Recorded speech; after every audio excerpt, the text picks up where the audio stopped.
конституцияны жана конституциялык мыйзамды бузган учурда жумуштан чектелет. Ошондой эле жогорку кеңештин жана сот системанын ыйгарым укуктарына мыйзамсыз киришсе чектелет деп ушундай мындай тактоочу нерселер киргизилди.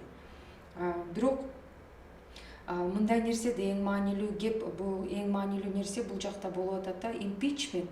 Бул эми андан импичментке жеткизбей жана андан ашып жазууга болбойт. Укуктук өлкө болгондо мыйзамдын чегинде бул импичмент процедуралар көргөзүлөт. Бул дүйнөлүк стандартта дагы.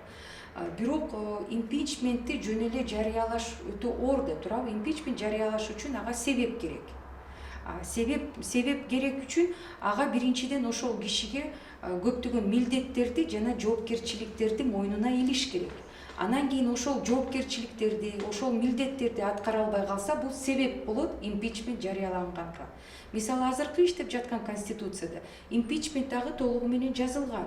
Бирок укугу мындай милдеттери жок, жоопкерчилиги жок президентке кантип импичмент жарыялайсыз?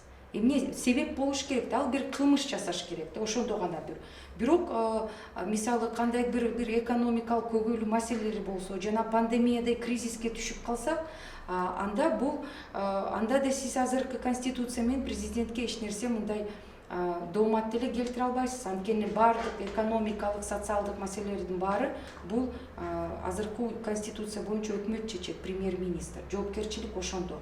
Ошон үчүн биз импичмент жөнүндө айтып атканда эң маанилүү нерсе ошол импичментке алып барып, ошол импичмент процедурасын башташ үчүн ал кишиге көптөгөн жоопкерчиликтерди илиш керек.